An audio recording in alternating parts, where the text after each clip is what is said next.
NBA Today. Well, the men's Sweet 16, actually both are set, but right now we're going to focus on the men. The tournament, it resumes on Thursday, so why not? Let's catch up on some of the top prospects, the top three, how they did in their tournament debuts. And we're going to start with Darren Peterson. He went for 28 points in KU's first-round win over Cal Baptist. That is the most by a Jayhawk in his tournament debut since the early 70s. But he missed 10 of 15 shots. Kansas, they did lose to St. John's at the buzzer. It was a thriller. And then A.J. Debanza, he started in his first-round loss to Texas. He went for 35 points, 10 boards. That is the most points by a freshman in a tournament debut all-time and third most by a BYU player overall in the tournament. And that brings us to Cam Boozer. He is still dancing after he became the fifth freshman in the last 50 years to have a 15-point double-double in each of his first two career tournament NCAA games. Next up for Boozer, though, it's St. John's on Friday. That's going to be a good one. I thought this was interesting, though. Cam, he was asked about June's NBA draft. This is what he said to the New York Times. He said, quote, "For me, whether I go 1 or 15, it's more about fit. I just want to have a long career, and where I start, it doesn't really determine where I'm going to finish or end up. So obviously, I see what people say, I see whatever, but that's not going to matter in 10 years. So it's just about, for me, stacking the days, being the best version of myself. And yeah, everything is going to work out fine."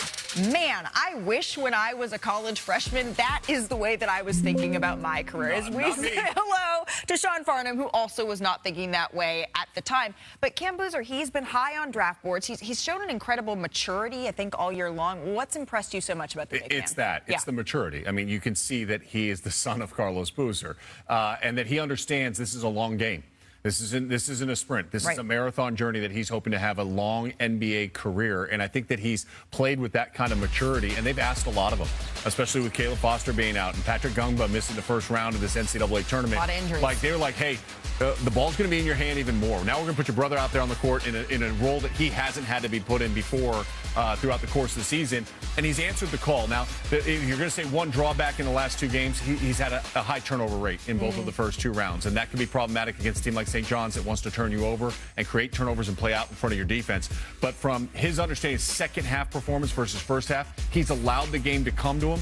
He's then taken over. You see the numbers on your screen, his impact in the second half of games, and they dominated those second half of games, whether it was against TCU or Siena when they had to respond from the first half deficit, and they were able to advance. And that maturity, I think, bodes well for him, not only now, and I've said this from the very start of this year, his floor is higher than almost any prospect in this draft.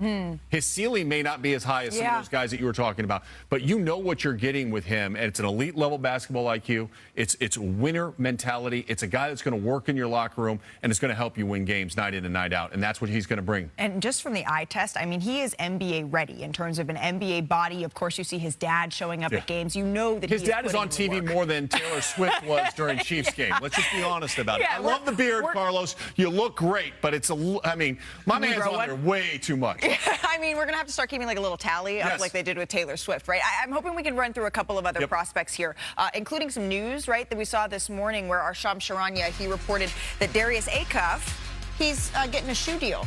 He is the first college basketball player to get a major shoe deal while he is still in school. So now we know that his kicks are going to be strong, but on the court, what are you liking? What are you seeing? And of course, what did AI say when he signed this deal with Reebok? Yeah. The next him.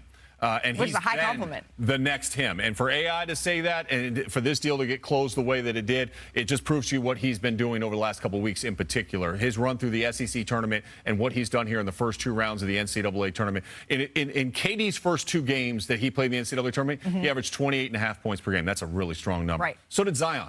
This dude's averaging 30. Now, let me show you a couple examples of how he just takes over a game and understands it. Like, we show him pick and roll. Here's one where he just goes, you know what? I see the back line of that defense. I can just break you off and get there and then extend out and finish out in front. And then nobody's better than this. See the gap? Punch it. See his big man? Arm up in the air. Get to that dunker spot. Throw it up there. Let him finish. He has been an elite level playmaker. He has been an exceptional scorer with 60 points in his first two games, 36 last time out. And then the efficiency in which he's playing with. You just kind of, and I've said this back in Bristol all last week, and I know you were watching, so I appreciate it. Sending you this late night text. But Kemba Walker went on an incredible run in the NCAA tournament. He did. If there's any player left in this field that can make that type of run, it's Darius Acuff Jr. Now, the problem is the team they're playing in the very next round. Right. The Arizona Wildcats, who are the most complete team that we had in college basketball all season long, in my opinion. But Darius Acuff, it doesn't take away from what he's done individually, what he's meant to Arkansas getting back to Sweet 16, and how much he's improved his draft stock from October to now based on how he's played. Don't tell Richard Jefferson. I did have Arizona despite Richard winning in my bracket, but Darius Acuff is making me rethink a couple of things. To go over the rest of the tournament, I'm thinking we take a little bit of a field trip here together, go over to the big board, and meet someone who knows, gosh, you walk fast. You're like a New Yorker walk. Well, I'm sorry. I'm saving seconds. Meet some precious seconds who knows something about winning in the NCAA tournament. So again, this is a look at the field here, Danny. This is where things currently stand.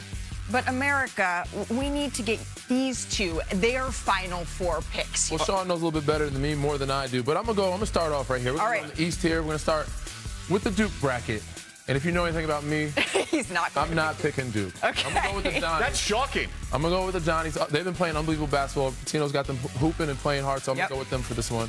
What you got over here? How about the fact, St. John's, 21 out of the last 22 games they have won. All right, let's go with Michigan State. I love guards. We talk about guards. Jeremy Fears has been awesome this NCAA tournament all season long for Tom Izzo. I would have picked them as well. For the next one, I'm going to go Nebraska, just because I didn't have Iowa making it this far. I can't see them. They could have a Cinderella moment, but we love Cinderella. So should be noted, they were 1-8 in the regular season against top 25 teams. The only team they beat, Nebraska, out of the top 25 teams. They did lose to them in the last matchup, though, but I love your pick of Nebraska here. Owes the one. So. All right, where's this game played? That's Houston. Okay. So who do you think I'm going to go with in that one? I think you're going to go with Houston. Kelvin Sampson, they just win. They're disruptive defensively. As great as Illinois has been, I'm going to stay with them.